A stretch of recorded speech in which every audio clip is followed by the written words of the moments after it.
Isa na namang kwento ng katatakutan. Bago ko simulang kwento, maaari bang pindutin ang subscribe button, like and share. Salamat.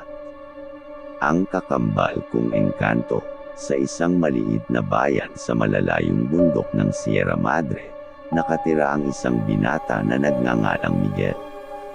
Isa siyang simpleng magsasaka na namumuhay ng tahimik sa kanyang ancestral na bahay. Mula pa sa kanyang kabataan, naririnig na niya ang mga kwento tungkol sa mga engkanto na umiikot sa kagubatan at nagtatago sa ilalim ng malalaking puno. Isang gabi, matapos ang masalimuot na pangyayari, napagtanto ni Miguel na ang kwento ng kanyang kakambal na engkanto ay totoong nakakatakot. Matapos magdala ng mga kahoy mula sa kagubatan, napagtanto niyang may isang napakagandang dilag na sumusunod sa kanya sa likod. Hindi niya maipaliwanag kung paano ito nakakapagtago, ngunit nararamdaman niyang may bagay na hindi pangkaraniwan. Muling naramdaman ni Miguel ang kakaibang presensya ng dilag nang magtago siya sa gubat upang magtapon ng basura. Nakatanim siya sa dilim, nagmamasid ng masigla sa likod ng kanyang bahay. Ang kanyang mga mata ay nagtagpo sa mga mata ng dilag, ngunit sa ilalim ng maputlang buwan, hindi niya ito masyadong natuklasan. Nagsimula na siyang madama ang malamig na hangin na dumarampi sa kanyang balat habang naglalakad pauwi. Ang mga dahon ng kagubatan ay biglang kumibos sa paligid niya, at isang malamlam na tinig ang narinig niya, "Miguel." Napakurap si Miguel, tila ba hindi makapaniwala sa narinig. "Sino ka?" bulong niya sa dilim. "Ikaw lang ang makakarinig sa akin, Miguel. Ako ang iyong kakambal na engkanto. Ako'y naririto upang yakapin ang iyong mundo." Sagot ng dilag na tila ba bumabalot sa kanyang paligid. Nagbanta siya, "Huwag kang lumapit. Ano ang iyong layunin? Kalimutan mo na ang iyong takot, Miguel. Hindi kita gusto ng masama. Gusto ko lamang maging bahagi ng iyong buhay." Sabi ng dilag na tila ba lumilipad ang boses sa paligid. Mula sa araw na iyon, hindi na mapakali si Miguel. Tuwing gabi, naririnig niya ang tinig ng dilag, nagbibigay ng payo at mga pangako ng magandang kinabukasan. Ngunit sa tuwing ito'y bumabayad, nararamdaman niyang ang kanyang kapaligiran ay nagiging mas madilim. Isang araw, habang nagtatrabaho si Miguel sa kanyang halamanan, napagtanto niyang ang lahat ng kanyang tanim ay biglang nalanta. Ang masama, tila ba may anino ng dilag na humahawi sa kanyang likod, nagdadala ng malamig na hangin. "Dapat mong pagbigyan ng aking kahilingan, Miguel. Sa piling ko, masaya tayong dalawa," sabi ng dilag na may kasamang malamig na simoy ng hangin. Ngunit tumanggi si Miguel, "Hindi kita kilala. Ano ba talaga ang layunin mo? Hindi mo man ako kilala ng personal, Miguel. Kilala mo ako sa puso mo. Tanggapin mo na ako." Masiglang ngunit malambing na sambit ng dilag. Simula noon, naging mas mapanagot si Miguel sa kanyang kilos. Hindi na siya naglakbay papunta sa kagubatan at nag-iiwasan sa gabi.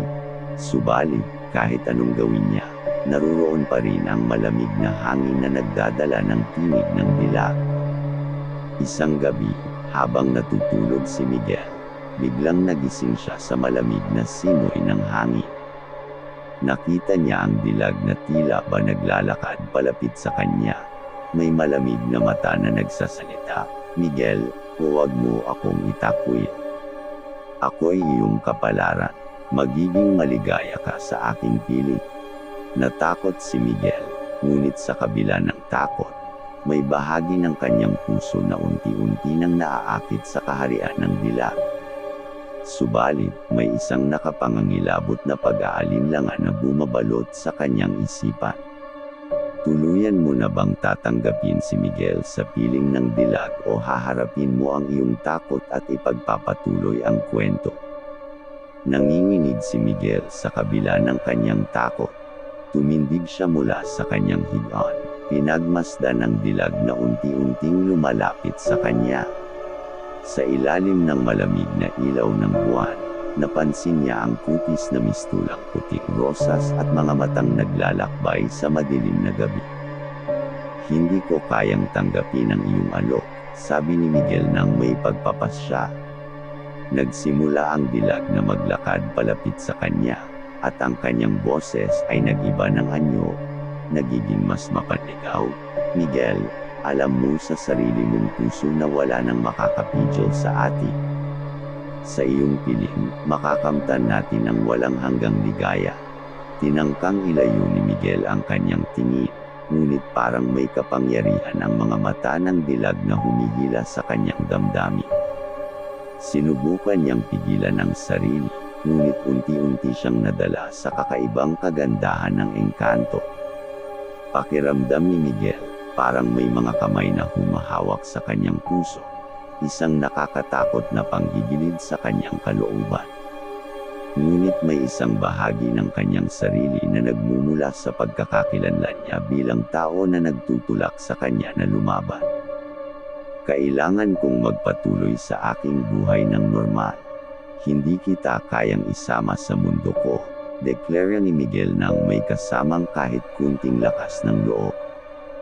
Nagdilim ang kanyang paligid habang naglalakad palayo si Miguel mula sa dilag. Subalit, habang lumalakad siya, parang may mga anino sa likod ng kanyang balikat. May mga katawan na hindi nakikita ng kanyang mata ngunit nararamdaman ng kanyang damdamin. Hindi nagtagal, naramdaman ni Miguel na unti-unti siyang inuusig ng mga nilalang sa likod niya. Ang kanilang malamig na hininga ay dumarampi sa kanyang leeg, at tila ba may mga kamay na naglalakbay sa kanyang likod. Nang biglang may narinig siyang tinig, "Miguel, hindi mo kayang takasan ang iyong kapalaran. Sa pagtanggi mo, hinirang mo ang iyong sarili na maging ampo ng dilim." Nagsimula ng mag-iba ang itsura ng dilag, nagiging mas matindi at makakatakot. Parang umuusok ito at naglalabasan ang mga anino na nagdadala ng pangamba sa kanyang puso. Tumakbo si Miguel, nagmamadali palayo mula sa dilag at sa mga aninong sumusunod sa kanya. Subalit, parang may kapangyarihan ang dilag na kahit saan siya magpunta, naroon ito, handang sumubok na siyasatin ang kanyang kalooban. Hanggang sa isang araw, nangangapa si Miguel sa madilim na kagubatan, tila ba wala nang pupuntahan. Nakarinig siya ng nagmumurang hiyaw mula sa likuran, isang nakakatakot na bulungan na paminsang nagiging malakas. "Kapalaran mo ang pag-aari mo, Miguel. Hindi mo maitatanggi ang iyong tadhana," bulong ng dilag mula sa anino. Nang muling humarap si Miguel, napagtanto niyang wala na siyang takas. Ang buong kagubatan ay naglalabas ng mga dilag at mga nilalang na tila ba nagmumula sa malalalim na kaharian ng dilim. "Ito na ang iyong kapalaran, Miguel," sabi ng dilag nang mapaligiran siya ng mga itim na anino. Saan haantok ang paglalakbay ni Miguel sa madilim na kaharian ng dilag? Nakatindig si Miguel sa gitna ng madilim na kagubatan, tila ba inaagnas ng kanyang takot ang malamig na simoy ng hangin. Hindi na niya alam kung paano makakawala sa mga aninong sumusubok sa kanyang puso at isipan. Ang dilag na unang sumalubong sa kanya ay umusad ng unti-unti. Ang kanyang mukha ay ngayon ay nagtatago sa likod ng isang nakakatakot na maskara. Isang mukha ng isang engkantadong puno ng galit at hinanakit. "Miguel, sa iyong pagsuway sa iyong kapalaran, handa ka nang magbayad ng presyo," sambit ng dilag sa isang tinig na nagsusumigaw ng kamatayan. Nagbukas ang lupa sa ilalim ni Miguel, at isang malalim na butas ang bumulaga sa kanyang harapan. Isang napakaitim na kamay ang biglang umakyat mula sa ilalim ng lupa. Humawak sa kanyang paa, at unti-unti siyang inihila pababa sa dilim. "Miguel, sa pagtanggi mo sa akin, Ikaw ay nagbigay daan sa iyong sariling kapahamakan, bulong ng dilag habang si Miguel ay patuloy na bumabagsak sa kakaibang nilalang sa ilalim. Nakakakaba ang bawat segundo ng pagbagsak ni Miguel. Ang kanyang mga mata ay nagdilim, at parang ang lahat ng kanyang buhay ay ikinukubli ng kanyang pagsuki sa engkanto. Subalit bigla, parang may isang lihim na lakas ang bumalot sa kanyang kalooban. Nang makalapit na siya sa kamay ng dilim, bigla siyang nagising sa kanyang kwarto. Pawis na pawis at ang dibdib ay naglalaro ng mabilis na tibok. Muling nahanap ni Miguel ang kanyang sarili sa loob ng kanyang ancestral na bahay, ngunit may nakakapagtaka siyang nararamdaman sa kanyang katawan. Ang mga kahoy sa tabi ng kanyang bahay ay nagtatanim ng takot sa kanyang kalooban, at ang dilim ay nagdadala ng pagnanasa na para bang tinatawag siya ng isang lihim na puwersa. Ang kanyang mga mata ay napalingon sa labas ng bintana, at doon, nakatayo ang dilag, mas alamin ang galit at pangako ng kamatayan. Hindi niya alam kung ito isang panaginip o tunay na karanasan, ngunit ang takot ay nagmumula sa kanyang sariling diwa. Sa bawat araw na lumilipas, nadama ni Miguel ang pagbabago sa kanyang katauhan. Ang dilim ay nagiging kasangkapan niya, nagbibigay ng kapangyarihan sa kanyang mga kamay. Ngunit kasabay ng kapangyarihan, dumarami rin ang nararamdaman niyang pagnanasa na para bang hinihikayat siya ng isang masamang puwersa na lalong yakapin ang dilim. Sa kanyang paglalakbay sa pagitan ng dalawang mundong ito, unti-unti siyang kinakain ng dilim. Ang kanyang pagkatao ay nagiging mas makakatotohanan, ngunit ang kanyang puso ay unti-unting napupuno ng pangitain ng kamatayan. Nahulog si Miguel sa isang malalim na kalungkutan, alingaw-ngaw ng dilim na sumikop sa kanyang kalooban. Ang kanyang mukha ay nagiging masalimuot, at ang kanyang mga mata ay nagsasalita ng pait at hinanakit. Ang kwento ni Miguel, ang binatang magsasaka na naglakbay sa pagitan ng liwanag at dilim, ay patuloy na tumitawid sa hangganan ng pagiging tao at engkanto. Ano ang hinaharap na naghihintay sa kanya? Saan haantong ang kanyang kapalaran sa kamay ng dilim? Dahil sa pag-aalitang dulot ng kanyang paglaban sa dilim, nadama ni Miguel ang bigat ng kanyang mga karanasan. Ang pagnanasa na masupol ang kanyang takot at makamtan ang kapangyarihan ay nagdulot ng malupit na kapalit. Sa bawat gabi, naruroon ang dilag sa mga panaginip ni Miguel. Hindi ito nagbabago, mas malupit at mas masalimuot. Ang mukha ng dilag ay lumalabas mula sa ilalim ng maskara, nagtataglay ng malupit na galit at paghihiganti. Sa bawat pagtulog, parang may malamig na hangin na dumarampi sa kanyang katawan, nagdadala ng malamig na simoy ng pagkatakot. Ang bayan ni Miguel ay napansin ang kanyang pagbabago. Ang mga tanim sa paligid ay nalulanta, at ang mga hayop sa kagubatan ay nagtatago na parang naunang napansin ang kamangmangan ni Miguel. Nang isang gabi, habang naglalakad si Miguel patungo sa kagubatan, napagtanto niyang may mga anino na nag-aalay ng mga paminsang malamig na sulya. Ang mga ito ay hindi matuklasan ng kanyang mata ngunit malinaw na nararamdaman sa kanyang paligid. Nang biglang magbukas ang lupa sa ilalim ng kanyang mga paa, isang multo ng kanyang nakaraan ang lumabas. Ito'y si Aling Maria, isang matandang manggagamot na pumanaw na ilang taon na ang nakakaraan. Ang mukha ng matanda ay puno ng panghihinayang, tila ba nagpapaalala kay Miguel ng mga aral at payo na minsan ay kanyang tinanggihan. Anak, nilalakbay mo ang landas ng dilim. Alamin mo na ang iyong kapangyarihan ay may kaukulang responsibilidad, sabi ni Aling Maria na tila ba lumutang sa hangin. Nakaramdam si Miguel ng pangungulila at pag-aalinlangan. Bawat hakbang ay tila nagdadala sa kanya sa isang masalimuot na kaganapan.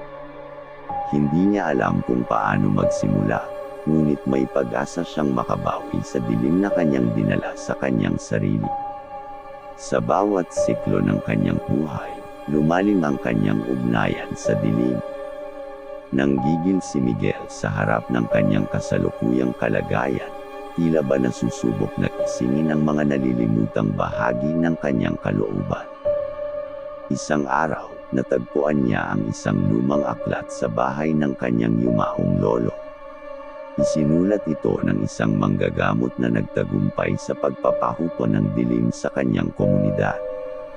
Ang aklat ay puno ng ritual, dasal, at mga aral na naging susi sa tagumpay ng manggagamot. Nagsimula si Miguel na aralin ang mga ito. Naglaan siya ng oras para sa kanyang espiritual na pag-unlad. Umaasa na mahanap ang lihim sa likod ng pagmumula ng dilim sa kanyang buhay. Ang mga tanim sa kanyang halamanan ay unti-unting bumabalik sa dati nitong kalagayan, ngunit may hindi pangkaraniwang presensya na nagmumula sa kanyang dilim. Isa pang gabi, habang nagsasagawa siya ng ritual na natutunan sa lumang aklat, biglang sumiklab ang ilaw at umusbong ang isang nakakakaba at makikita sa madilim na katawan.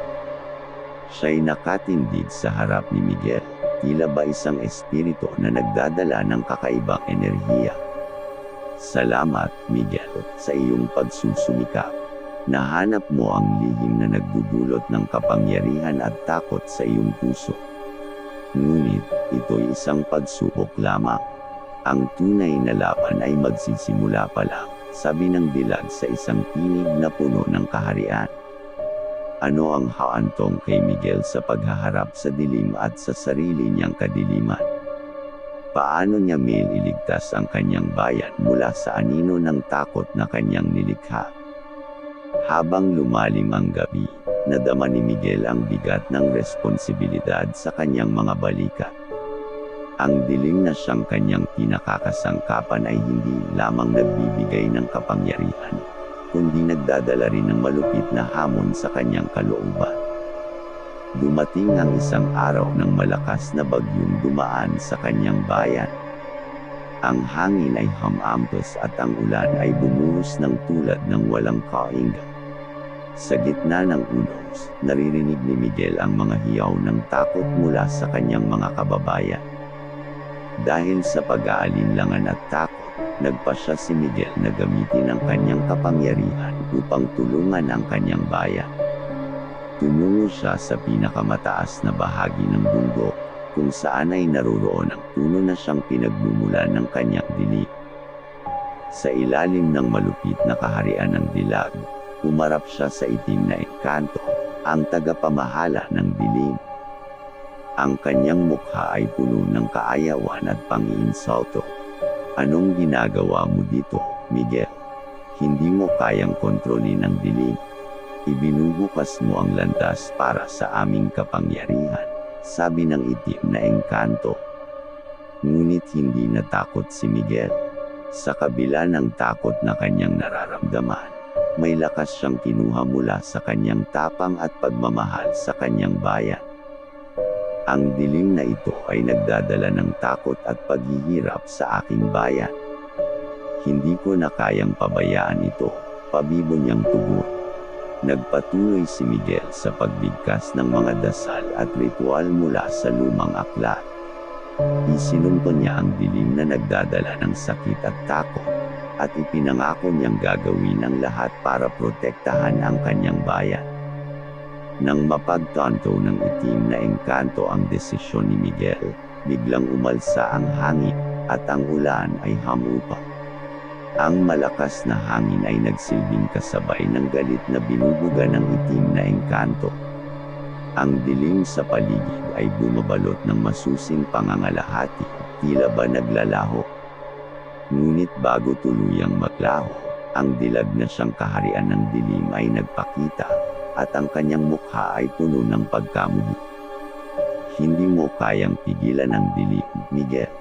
Ito'y bahagi ng iyong pagkatao, sabay ng dilag at itim na engkanto. Ngunit si Miguel ay nagtagumpay sa pagtanggal ng dilim. Ang bayan ay bumangon mula sa takot, at ang mga tanim sa paligid ay unti-unting bumabalik sa dati nitong anyo. Subalit, kahit na nagtagumpay si Miguel, ang hamon ay hindi pa tapos. Ang dilag at itim na engkanto ay nag-iwan ng isang sumpa, at ang kapangyarihan ng dilim ay hindi natitinak. Ang paglalakbay ni Miguel sa pagitan ng liwanag at dilim ay patuloy, at ang kanyang kwento ay nagtataglay ng masalimuot na kapalaran. Hindi alam ni Miguel kung paano hahantong ang kanyang paglalakbay, ngunit ang kanyang tapang at pagmamahal sa bayan ang siyang magiging ilaw sa madilim na landas na kanyang tinatahak. Habang si Miguel ay patuloy sa kanyang paglalakbay sa pagitan ng liwanag at dilim, nag-umpisa siyang maranasan ang epekto ng sumpa mula sa dilag at itim na engkanto. Ang kanyang katawan ay unti-unting nagiging mas mapagla, at ang kanyang mga mata ay nagtataglay ng isang kakilakilabot na ningning. Sa bawat hakbang na kanyang tinatahak, nagsisilabasan ang mga anino ng kanyang dilim.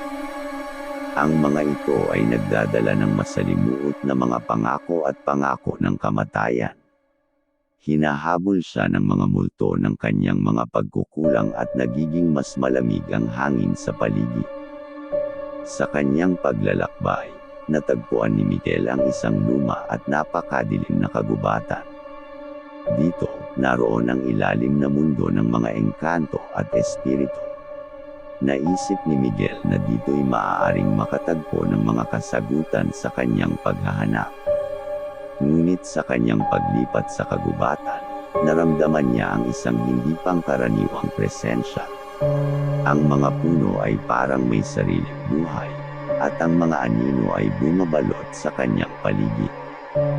Isang boses na puno ng pang-aalipusta ang bumulaga sa kanyang pandinig. Anong akala mo, Miguel? Hindi mo kayang takasan ang iyong nakaraan. Pinili mo ang dilim, at ang dilim ang magiging wakas mo, sabi ng boses na parang hangin sa kanyang paligid. Sumiklab ang mga bagay-bagay sa kanyang paligid. Ang mga sanga ng mga puno ay parang nagiging kamay na humahawak sa kanyang balat, at ang lupa ay tila bayumuyuko upang siyasatin ang mga pagkakamali ng kanyang nakaraan. Hindi siya nakapagtagumpay sa kanyang misyon, at ang kapangyarihan ng dilim ay tila ba mas lumalim. Subalit sa kabila ng lahat, hindi napapagod si Miguel sa pag-asa at determinasyon. Nagsimula siyang magtago at magsanay sa mga ritual mula sa lumang aklat na kanyang nadiskubre. Ang mga simbolo at dasal ay nagiging bahagi na ng kanyang araw-araw na gawain. Inaral niyang palakasin ang liwanag sa kanyang puso upang labanan ang dumaraming dilim sa kanyang paligid.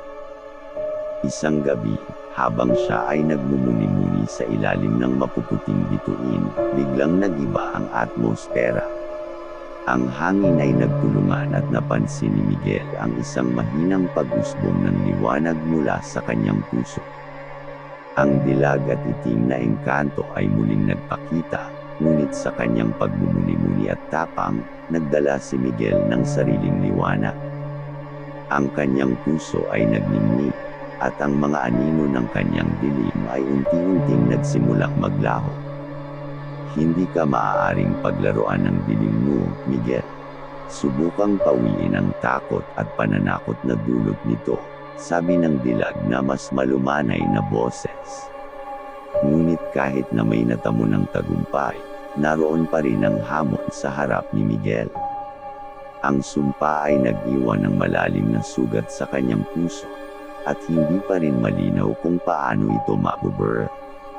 Nakatanim sa kanyang kalooban ang katanungan, paano ko malalampasan ang dilim na siyang aking lumukha?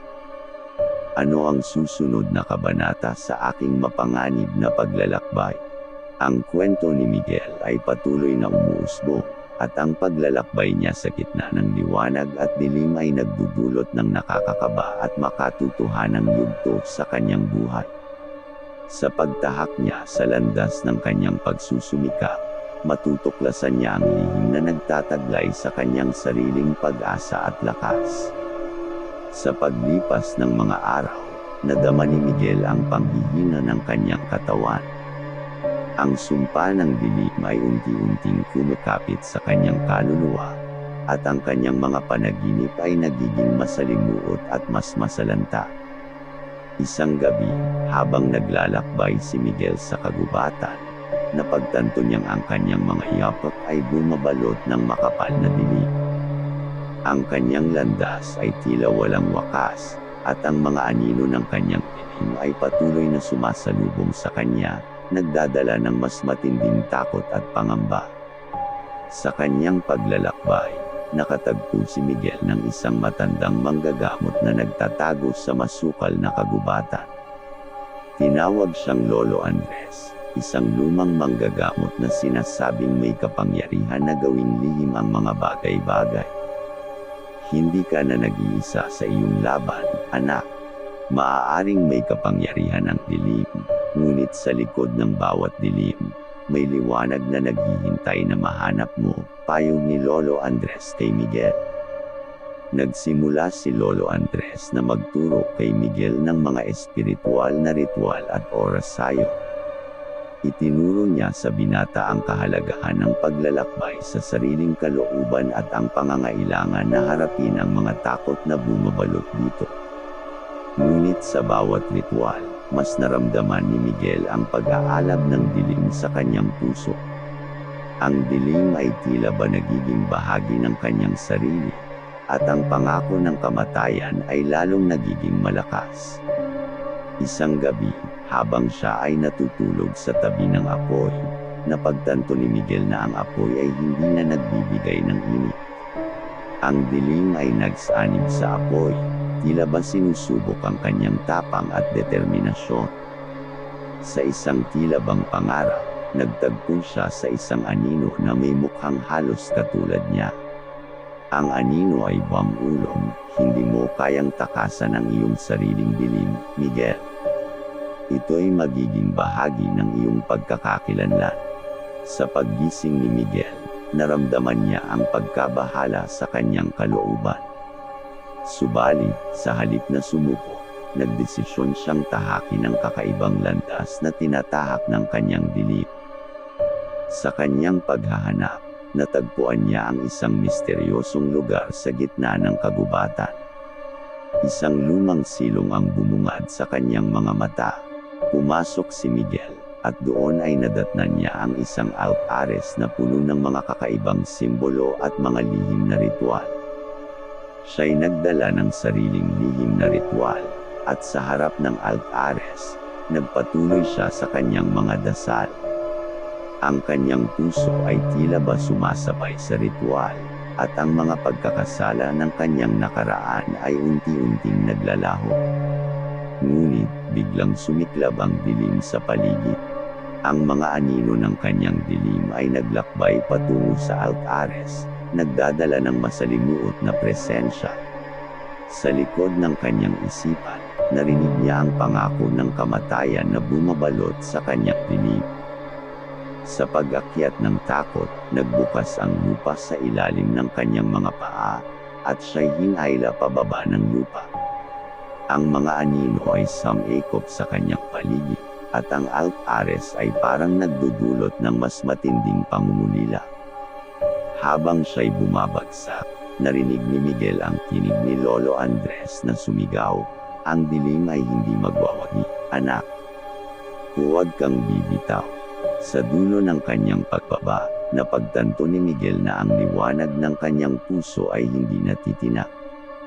Sa kabila ng pagkakabihag ng kanyang dilim, may natirang lihim sa kanyang kalooban na nagbibigay inspirasyon at lakas. Ano ang susunod na hakbang ni Miguel sa kanyang paglalakbay? Paano niya malalampasan ang mga hamon ng dilim na siyang bumabalot sa kanyang landas? Isang umaga, habang si Miguel ay naglalakbay sa isang burol na paminsang maulap, napagtanto niya na ang dilim ay unti-unting nawawala. Ang liwanag na taglay niya mula sa kanyang puso ay nagdudulot ng masalimuot na liwanag sa kanyang paligid. Sa kanyang paglakad, naramdaman ni Miguel ang init ng sinag ng araw, at ang simoy ng hangin ay parang dumadaloy ng kakaibang kasiyahan. Sa isang iglap, nawala ang bigat sa kanyang dibdib, at ang dilim ay tuluyang naglaho. Tumigil siya sa isang malalaking bato at doon ay naglingkod, puno ng pasasalamat at pagpapahinga. Ang mga multo ng kanyang nakaraan ay tila ba natangay ng hangin, at ang kanyang katawan ay nagbabalik sa dati nitong anyo. Naglakbay si Miguel pabalik sa kanyang bayan, at doon ay napansin ang isang kaharian ng liwanag at pag-asa. Ang mga tanim sa paligid ay bumabalik sa buhay, at ang mga tao sa kanyang bayan ay nagdudulot ng mga ngiti at pagbubukas palad.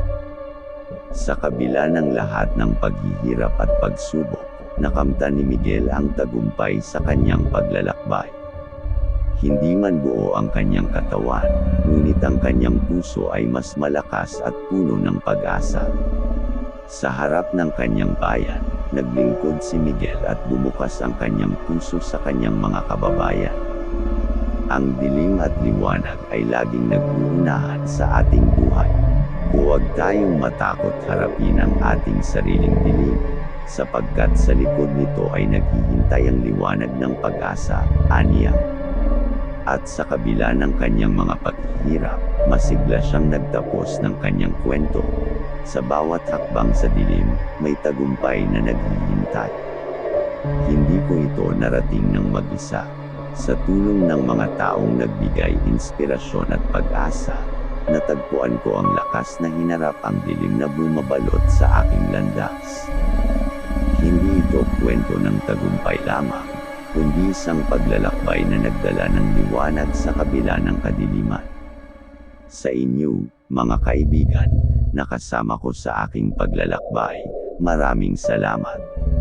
Sa bawat oras na naglaan kayo ng oras upang makinig, sa bawat aral na aking natutunan, at sa bawat pagmamahal na inyong ipinadama, kayo ang naging ilaw sa aking madilim na landas. At sa huli, mga kaibigan, hinihiling ko ang inyong suporta. I-subscribe, i-like, at i-share ang aking kwento. Sa pagtutulungan natin, maaaring magtagumpay ang liwanag laban sa dilim. Ang ating kwento ay hindi nagtatapos dito, ngunit ito'y nagbubukas ng mas maraming kabanata ng pag-asa at pag-ibig. Ang mga tao sa bayan ni Miguel ay nag-uumapo ng pasasalamat, at ang kwento ng kanyang kakaibang paglalakbay ay naglakbay sa iba't ibang dako ng bansa. Ang kanyang pagsusumikap ay nagbigay inspirasyon sa maraming tao na harapin ang kanilang sariling dilim at hanapin ang liwanag ng pag-asa. At tulad ng isang lihim na iniingatan ng mga alon sa karagatan, ang kwento ni Miguel ay nagpapatuloy, nagdadala ng mensahe ng pag-asa at tapang sa bawat makakabasa. Ang dilim at liwanag ay magkakasama, nagbibigay kulay at halaga sa kwento ng bawat isa sa atin. Salamat muli sa inyong walang sawang panunood at suporta. Please subscribe, like, and share, para sa marami pang kwento ng katatakutan, dito sa Kwento ng Kaba. Sa kanyang pagkakabihag sa ilalim ng kagubatan, nadama ni Miguel ang pangangalay ng kanyang katawan at ang bigat ng kanyang loob. Ang dilim ay bumabalot sa kanya, at ang pangako ng kamatayan ay parang isang kaharian na nagdadala ng matinding pangamba. Hinimok siya ng mga anino na maglakbay sa kanyang nakaraan. Ang mga pagkakasala at sakit na nagbigay daan sa pagbuo ng kanyang dilim ay tila ba bumabalik upang hamunin siya. Nagsimula siyang makakita ng mga multo ng kanyang nakaraan, naglalakad palapit sa kanya ng may galit at pangangarap na kamatayan. Sa bawat pag-ikot ng oras, ang kanyang katawan ay unti-unting nauubos. Ang liwanag sa kanyang puso ay tila ba nahihirapang makipagsabayan sa lakas ng kanyang dilim. Ang altares sa kanyang paligid ay nagiging masalimuot, tila ba nagiging mitya ng mga alaala na bumabalik upang guluhin siya.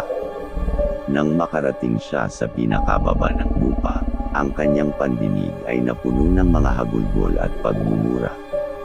Ang mga multo ng kanyang nakaraan ay nagiging mas malakas, at ang pangako ng kamatayan ay parang isang maingay na pangitain sa kanyang utak. Sa madilim na silong ng lupa, naroon si Lolo Andres na naghihintay kay Miguel. Ang mukha ng matanda ay puno ng panghinayang at pangunawa. "Anak, hindi mo dapat pagtaguan ang iyong sariling dilim. Ito'y bahagi ng iyong pagiging tao," sabi ni Lolo Andres. Naglakad si Lolo Andres palapit kay Miguel, bitbit ang isang nakakakaba at mabagsik na halimaw. "Ito ang iyong dilim, Miguel. Harapin mo ito ng may tapang at pag-asa. Huwag mong hayaang ang takot ay magtagumpay," payo ni Lolo Andres. Nang bumalik si Miguel sa kanyang paglalakbay, dala ang dilim na nakabuntot sa kanyang katawan. Napagtanto niyang ang tanging paraan upang malagpasan ito ay ang harapin ang kanyang sariling mga takot. Nagsimula siyang maglakbay sa kanyang isipan at puso, inuukit ang mga alaala ng kanyang dilim. Bahagi ng kanyang paglalakbay ay ang pakikipagtagpo sa mga anino ng kanyang dilim at paghahanap ng pagsusuluhan sa mga pangalan ng mga multo ng kanyang nakaraan. Sa bawat hakbang, unti-unti siyang naging malakas. Ang liwanag sa kanyang puso ay sumisiklab ng mas mabilis, tila ba nagsisimula ng malampasan ang kapangyarihan ng kanyang dilim. Sa kabila ng pagod at sakit, ipinagpatuloy ni Miguel ang kanyang paglalakbay. Isang araw, natagpuan niya ang sarili sa isang madilim na kagubatan, ngunit ito ay ibang klase ng dilim. Ito'y dilim na bumabalot sa pagmumula ng kanyang puso, dilim na nagdadala ng kaharian ng mga pagkakasala at paglimos. Hindi nagtagal, nakatagpo siya ng isang anino ng bata, ang kanyang sariling pagkatao bago siya mabihag ng dilim. Ngunit sa halip na takutin siya, ang anino ay lumapit at ngumiti. "Anak, huwag mong hayaang muling sakupin ka ng dilim. Ang pag-ibig sa sarili at pagpapatawad ay ang susi upang makawala sa kadena ng dilim," sabi ng anino ng bata kay Miguel. Bumalik si Miguel sa liwanag ng kanyang puso, at sa kabila ng panghihina ng kanyang katawan, ang dilim ay unti-unting naglalaho. Ang liwanag na taglay niya ay tila ba nagiging mas matindi, at ang mga multo ng kanyang nakaraan ay unti-unting napapawi.